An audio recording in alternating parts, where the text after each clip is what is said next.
Get ready to be inspired by the great things happening in rural education. The Rural Scoop will bring you new ideas and innovative solutions. We'll dive into education issues and we'll highlight what's working in your rural communities. You'll hear from a variety of educators, administrators, professionals, and others who will provide relevant and engaging content in each episode. And now, serving up the scoop, here's your host, Dr. Melissa Sadorf. Well, welcome back to the Rural Scoop, where we dig into what's working and what's needed in rural education across the country. Today, I'm excited to be joined by a leader who knows rural schools from the inside out, Dave Dumon, superintendent of the Altar Valley Elementary School District here in Arizona. Dave brings a grounded, community-centered approach to leadership that's rooted in place, culture, and connection.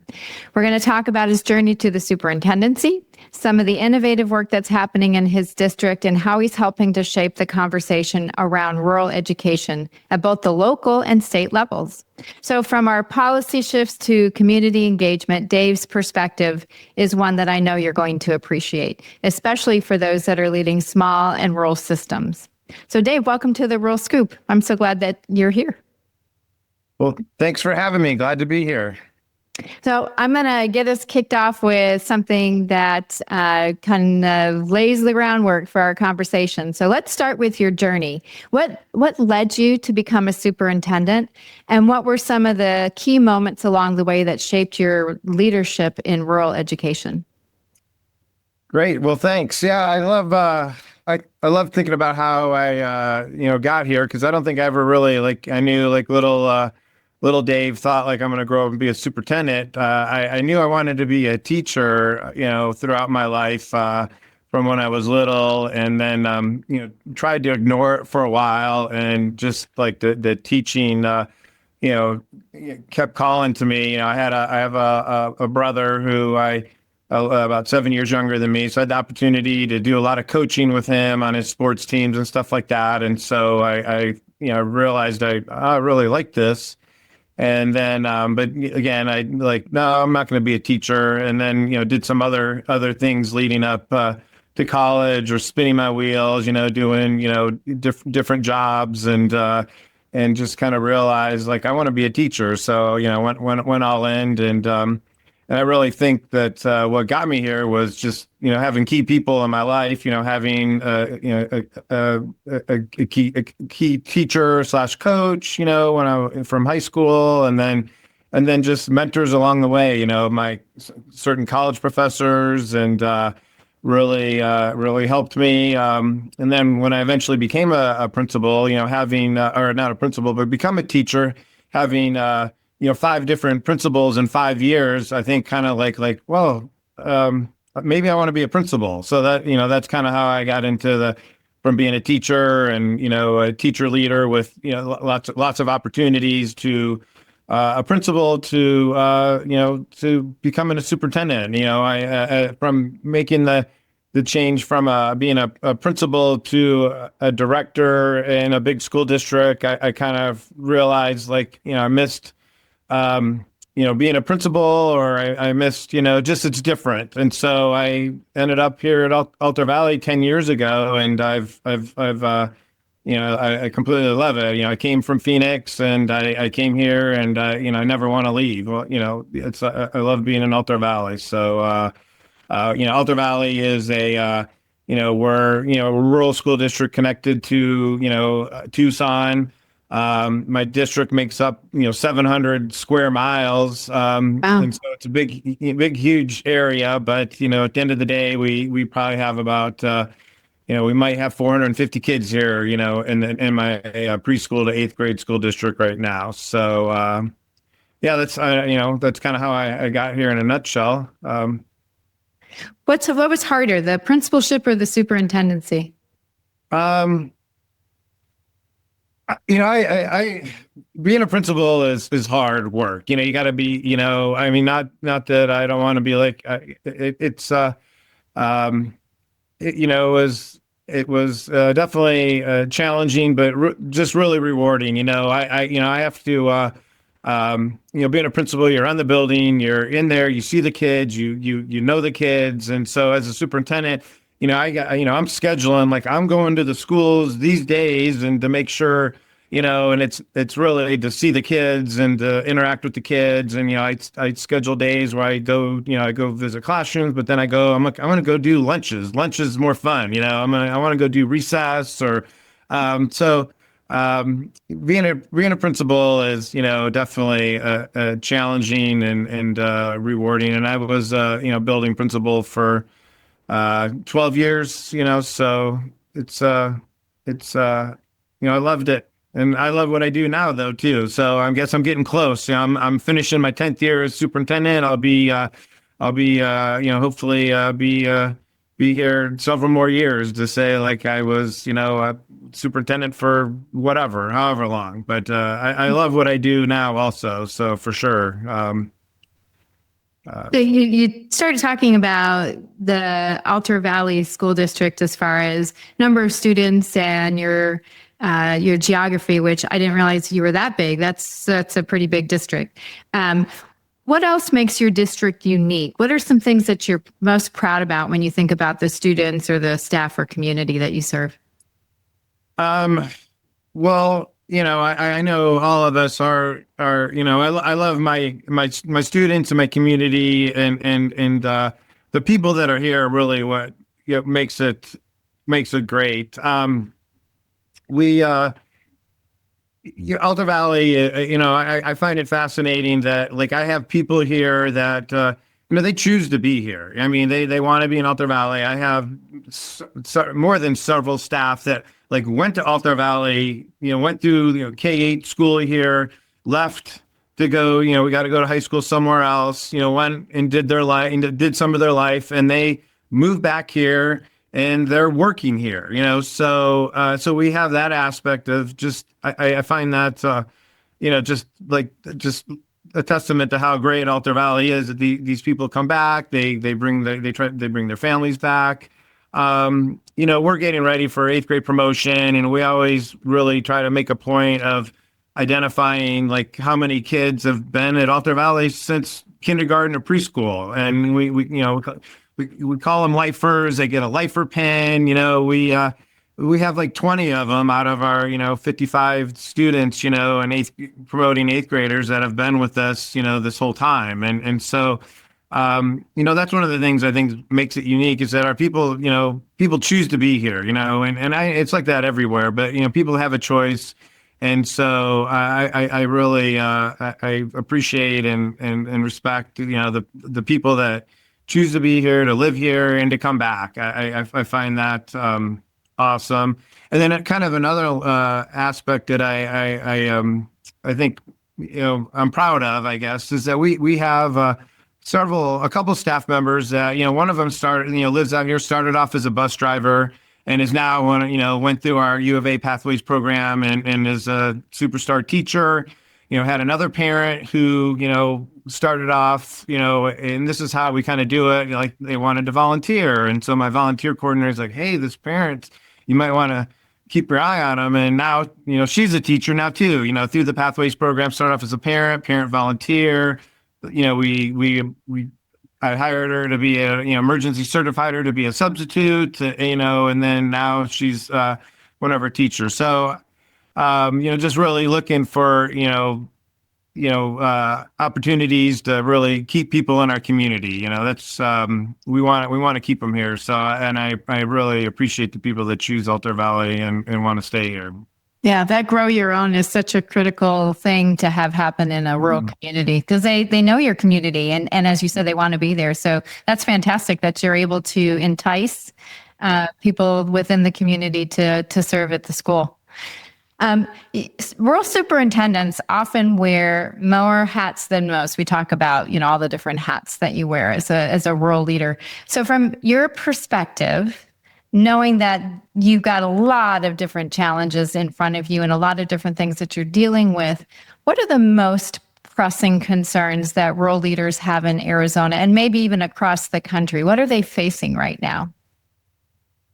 Yeah, I think, I think for me and for everybody is staffing and just finding quality people. I gave that example of the parent, and we really do look at. We have many paraprofessionals that started off as parent volunteers, and we have a position. So it's kind of like on the job training. They're a good parent volunteer, and we have a and not just teaching, but paraprofessionals. So staffing is really one of the challenges that I have. I'm in the process right now. We have five openings, and I'm working with I have to work with an agencies I should say, to really look at hiring international teachers. I'm looking at I've been doing J1 visas for several years. And I'm really looking at trying to do some H-1B visas this year because with the J-1 visas, they come and they're here for 5 years and they leave. And we've had some great international teachers come and leave. And so I'm trying to bring one back right now on a different visa so I can keep her, so she doesn't leave me. And so, but yeah, that is the challenge, is finding staff. And that's one of the number one things. And then kind of where we are is even with that is our location. And so I'm not a city. I'm unincorporated Tucson. So we're connected to Tucson. So our people have to live in town and so they're commuting here. And so then that's another challenge. So there's the location, the travel to get here, housing. Those that's a whole nother, those are whole other things, and I have not really, as a superintendent, I've looked into housing, like what it would look like if I became a landlord or did Airbnbs, or like that whole aspect of that. And I know other school districts are doing that. So that's something I'm considering and looking at, because it's a challenge. We're losing one of our international teachers because she lives in town and she's driving by 8 schools to get here, and so it's like it doesn't make sense. It's like I could and then so that's kind of, so staffing, location, housing are some of the challenges. How far away are you from Tucson? If somebody We're about 30 miles, 25, 30 miles. So it's not. But we're, it's you get here and there's nothing else here. We're 45 miles from the border, the Mexican border. And so, yeah, it's like we're in the middle of nowhere. There's a general store and a Chevron and, a church and a couple dollar stores, but that's really in us and Border Patrol. I guess I don't want to leave out Border Patrol. So sure. Yeah. So speaking of Border Patrol, that's probably a community partner, and those partnerships can really make or break a rural district. So how have you worked to engage your local community in supporting what you're doing educationally, at your goals, and what's been most effective in building that trust? Yeah. So and another key partner I left out is our 3 Points Fire Department, and they are a huge partner. They some of the things we do to try to engage our community is we really try to invite them into our schools as much as possible. Elder Valley, we go out, we have an override in place. I've had it reapproved like 3 times since I've been the superintendent. So one of the things that's dawned on me is this, I don't want to wait till the override comes to really engage the community. So we try to engage the community all the time, so they know all the great things that we're doing here.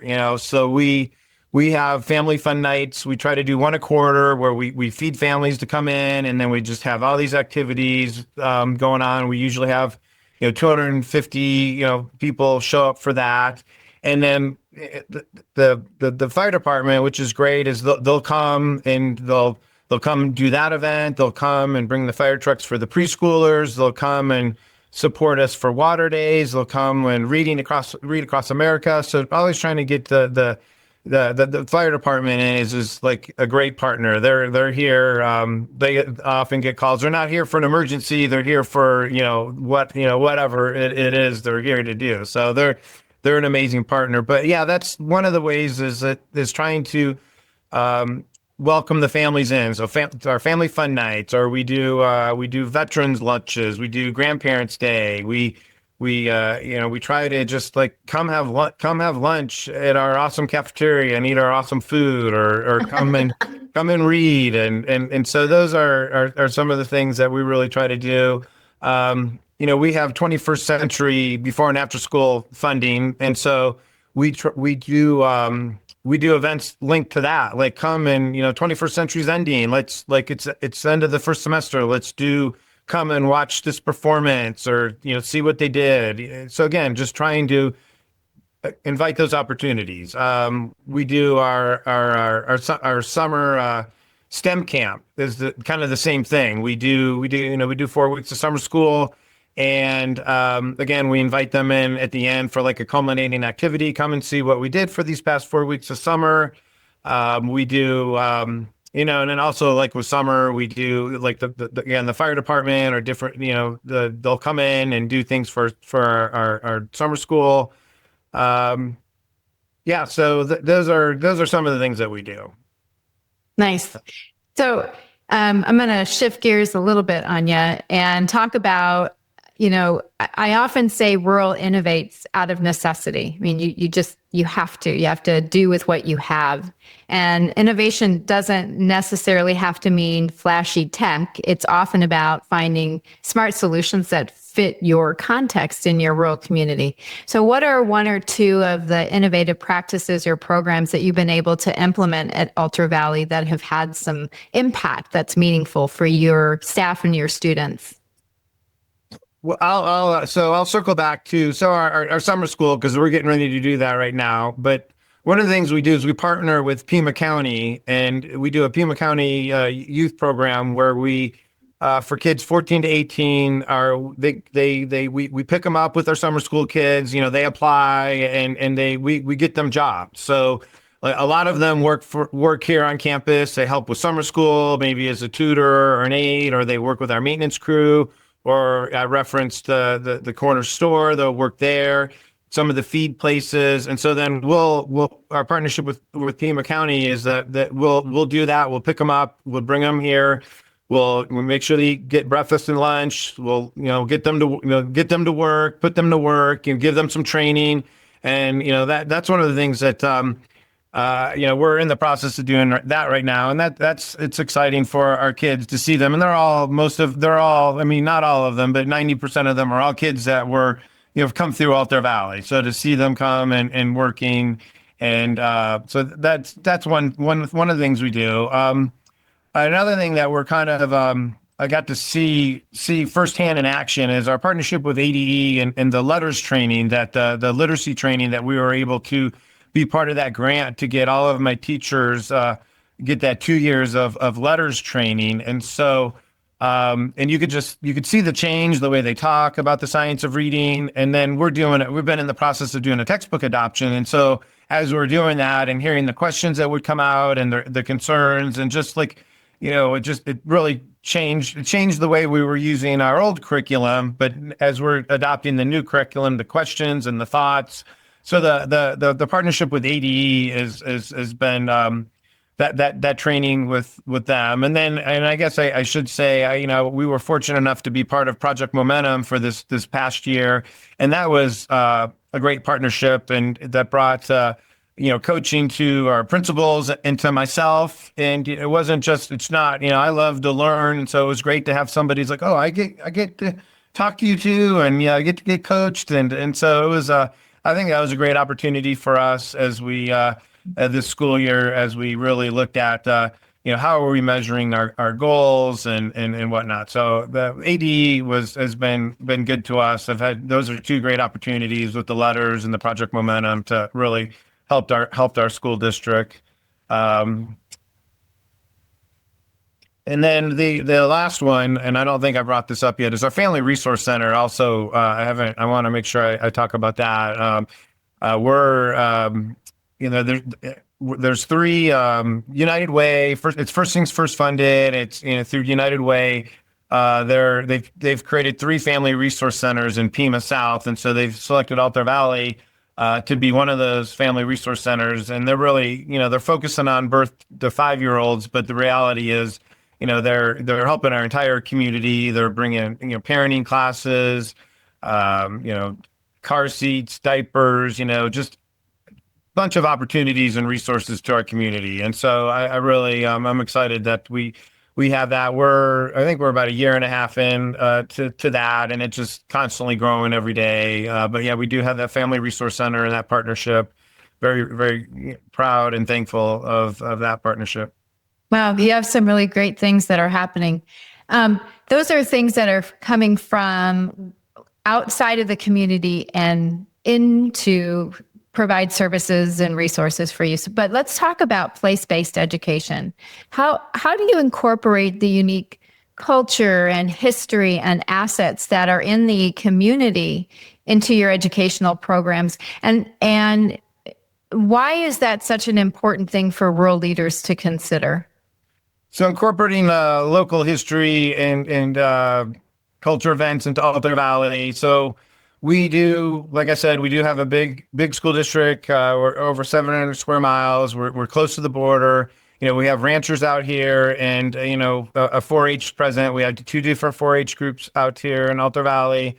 I was just fortunate enough, and I go to the fair every year, and we always go to that. But this was the first time I went to the auction, and just really seeing some of our groups and the kids, and just how proud they are, and the leadership skills that really go into to being able to be part of 4-H. So that aspect is something that we really try to welcome and encourage.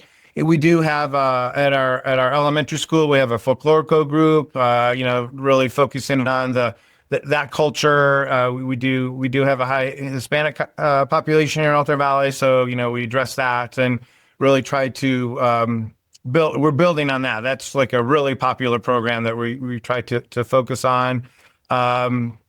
So yeah, that's a couple of the things that we do, or and always trying to do better, I guess I should say. Also, I want to say that. For those that might not know what folklorio is, and I said it wrong, but what is it? Heck, I might not even say it right. I mean, my daughter does it, and it's Hispanic dance. It's just really, they wear these amazing flower dresses, and they just, it's a very motivational and inspirational and dance. So yeah, it's I'm probably not doing it justice, but it's I should bring my daughter in here if I know, and to really tell you about it. Folklorico. Yes, there you go. Yes. Folklorico. Yes. So, Dave, if you could just wave a magic policy wand at either the state or the federal level, because there are things happening in both arenas right now, what's one change that you believe would make the biggest difference for rural schools here in Arizona? Wow. So this is me. So I think one thing would be, I mean, there are things like, we could just basic things. Cause I know, as I get further in my career, I want to do more and be a leader, not just for my community, but for this upcoming leaders, and really to make sure that I'm, like you, I mean, you're a great example, but that I'm, really trying to support our leaders as they come, because I'm way closer to the end than the beginning. But, I think about things like, having how could we have a uniform message, like all of the rural school districts, like we're going to pick, we do this stuff. We automatically say whatever, because I know rural, transportation is an issue. Like I mentioned, staffing, even just across the state, full day, kinder still have, could we just fund kindergarten, and those are just a couple things. But like for rural, like for me, and just the staffing it's a huge issue. And I talked about how, briefly how I got into teaching. I think teaching is the most amazing and best job. I couldn't imagine doing anything else. And so it's like, how can we, really get our young kids to know like how awesome teaching is, and being able to do this every day. I really feel like this is I feel lucky. It's a gift. It's to be with kids, to teach kids, to coach kids, to just to be around them. It's a great job. And so how can we make that more alluring to our future educators? And so like for rural school districts, it's like I said, it's a choice. So like, can we pay our rural teachers more to work in rural, and they should, this is a choice. And, they should be, compensated appropriately, or housing's an issue. So those are, I guess like maybe teacher pay for rural school districts would be something that I would really advocate for, because we need teachers. And it's, like right now I have 5 openings and I have like 26 positions, so that's it's a big percentage. And but yeah. So magic wand, maybe pay, and I know everyone says pay teachers more, but I think we need to really pay rural teachers way more. How's that sound? I like it. That would be my magic wand. I think that you would find that people would answer very similarly. That's been a pain point for a lot of our rural schools here in the state. So you've been in the muck of things. You've been in the work, and you roll up your sleeves and you just dive in and help where you can. And I know that about you as a leader. Can you share a story that really illustrates the power of your school community and how your leadership has played a part in the successes that are coming out of your school? So, this is, again, I feel like I've said this, but so just really trying to work with the community and bring what is needed. So we're not a city, a town, or we're just unincorporated 3 Points, but we have a very, everybody is very proud to be from 3 Points, Robles Junction. And so we have a community festival that we have, and it's been, I think it's been going on. I think this is going to be our 15th year. I've been a part of it 10 years now, going into the 11th year. And, we originally started not on our campus, but now it's housed. We're the host. We have it at our elementary school. We welcome in all 2,500, 3,000 people that come every year, and we welcome that. And so I work with the community. The Friends of Robles Ranch out here is a great organization that supports. They provide scholarships for kids going to high school, to college. They have my friend's closet that just opened up, where it's been open, but it's reopened in a new building where it's a thrift store. There's a community center. So it's just really partnering with these things. Our community center does, they do, Friday night basketball, anything I can do to support what's going on in our community is really what I want. Whatever I can do, it's like, I can't imagine, not working with these people. There's such great groups of people out here, and just trying to bring, I talked about the Family Resource Center, the Friends of Robles Ranch, and what they're trying to accomplish, and the things that they bring to our community, the community festival.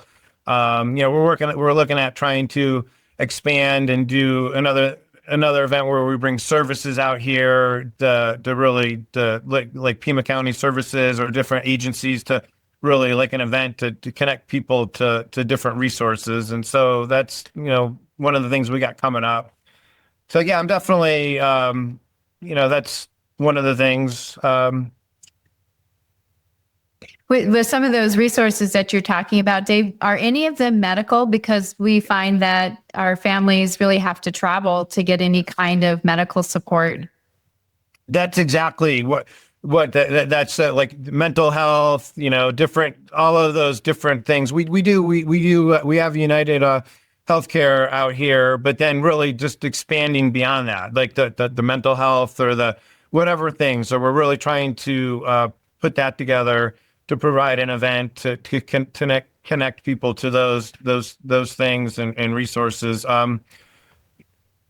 Yeah, it just goes to illustrate how it is such a true statement when you say that a rural school is the hub of the community. They're the ones that pull people in and resources in and are able to support in a very unique way. And they really are the heart of everything that happens in a rural place. So leadership in rural schools is not for the faint of heart. It requires resilience. It requires creativity. What advice would you give to a new or even an aspiring rural leader that's stepping into the superintendency? Well, one of the great things about a rural and a small school district is that, you're able to really make change quickly. And so, or to like, oh, we should change this. Or so my advice would be like, it's easy to change it. And so, but you've got to be thoughtful and, don't change things too quickly, because I came from a big district where change sometimes is challenging. And so I realized here in Altar Valley is that well, who's going to do that? Well, it's probably going to be me, or, I'm going to be a part of it. So sure, we can do that, but let's make sure we're doing the right thing and then do it. And then, mistakes happen. And then if it's not the right thing, it's okay to make another change. But that's what's nice, is to just be thoughtful and because the other thing is to not do anything. So you've got to do something, but and it's easy to do things quickly in a school district, which is definitely in a small school district is definitely a bonus. And we're able to, here's a need, let's do it. But also make sure we're doing the right thing also. But to not do anything is not the answer. Yeah, no, that's and well said. The red tape just doesn't exist. There's not a whole lot of bureaucracy in a rural school community. Someone would be like, well, we can't do that. And I'm like, why? Why can't we do that? Let's talk about it. We can most definitely do that. Let's do it. And it sounds great. And so that's the neat thing, is to do things and do what's best very quickly. Yeah. So, Dave, final question I ask every guest. What does the term rural advantage mean to you? Well, for me, it means, creating opportunities and connecting. And it's just, there's in a place like this, there's so many opportunities for our students and our staff to thrive, to be leaders, to be whatever they want to be. Like I said, you can change, you can do things quickly, and you can lead, and you can make a difference. And so really just the opportunities, I feel like are vast here in small school districts, because we need people to do things, and or if there's something that they want to do, let's do it. And that's why I love the community partners that I have, and being able to work with them, and that sounds great. To be able to make things happen. But the connections, the opportunity, and then, I guess being able to adapt quickly are some of the things that I really love about, what I do and where I do it at. Oh, that's a fantastic answer. Good job. So before we wrap up, I want to do a quick rural rundown, rapid fire. We're going to ask you a few fast questions just to kind of get a glimpse of the person behind the title. So go with your first thought. No need to overthink it. Are you ready? Yes. Okay. So coffee, tea, or something stronger after board meetings? After board meetings, something stronger. Yes. Favorite school lunch as a kid? Pizza or hamburgers, a hamburger.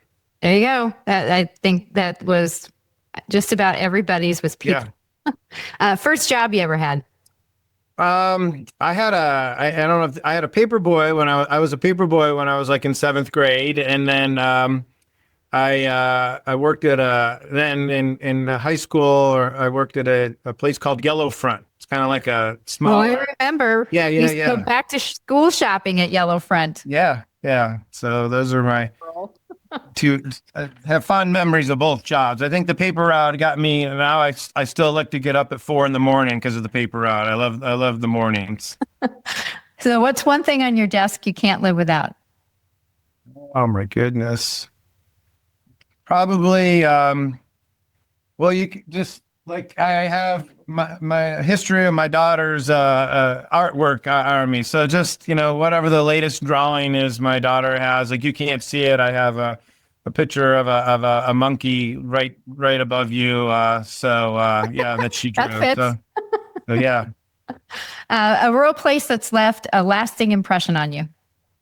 Probably Brazil, Indiana. My wife's from Indiana, and I've had the pleasure to go back there. And it's she definitely grew up rural, and so she's. I know this is quick fire, but like her having grown up in a rural community, really the support that she gives me and her insight and is wonderful. So I really appreciate it. We're going to do our vacation in Indiana. I remember when we got married, I'm like, I want to do all my vacations in Indiana, but I'm looking forward to it. So Brazil, Indiana. All right.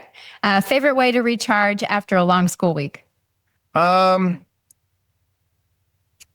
Obviously my family is important to me. I really enjoy getting up in the mornings and trying to exercise and lift weights and walk my dogs. I have 3 dogs now, which is we recently got one from Indiana, but they're all from Indiana. But anyway, yeah, walking my dogs, exercising, coaching my daughter's teams. I really just something that takes my mind off of, what the job is sometimes is great. Yep. Okay. More stressful, school funding formulas or school pickup lines? Our pickup lines are school funding. So if you weren't in education, what would you be doing? Oh, wow. Can I say retired? No. Like I said, I don't know. I fought for a long time. Like I did drywall and did construction and I learned a lot of things doing that. But I learned that I like getting up in the morning. I'm like, oh, I like this job. I like getting up in the morning. But yeah, I don't know. I love, teaching and being, being in Alta Valley. So I don't know. I have to get back to you on that one. I don't know what I would do. I thought maybe a newscast. How about a newscaster? I'll say. There you go. Okay. I'll say newscaster. I do remember that I'm always fascinated with the news and newscasters. So we'll be on the news. Anchorman. Okay. Yep. Best advice you ever received as a school leader? Best advice. Just, as a leader you I don't know if this is a good advice or it was that we need to be all things to all people, and it's, especially as a principal and to listen, I really, just to listen and to be all things to all people. And the way you do that is you got to listen and hear what they're saying to you and then, figure out where to go from there. Yep. Fantastic. You did good. Thank you. This was such a rich conversation. Thank you again, Dave, for sharing your time and your story and for the thoughtful leadership that you bring to rural education. I appreciate it. Well, thank you so much. And I really thank you and respect you and appreciate all the work that you're doing for us. So keep leading us. Well, thank you very much. And to those of you listening, I hope that today's episode sparked some ideas or maybe just gave you a little reminder about great leadership. And it can come from deeply knowing your place and listening to your people. And of course, that's something we can all carry forward no matter where we lead. If you enjoyed today's episode, make sure to subscribe, leave a review, and share the Rural Scoop with a colleague or two because it helps us keep these important conversations going and growing. So thanks for joining us here on the Rural Scoop. Until next time, keep leading into that rural advantage. Thanks, everybody. Thanks so much for tuning in to the Rural Scoop. If you enjoyed this episode, be sure to rate, review, and subscribe. Your support helps us keep these important rural conversations going. And we'd love to hear from you, so feel free to leave a comment or share your thoughts. You can follow along and never miss a new release by subscribing on your favorite podcast platform or by following us on social.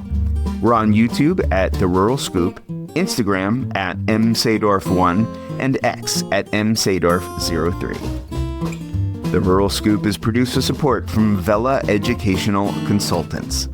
To learn more, visit velaconsultants.com. See you next time for more great discussions about rural education.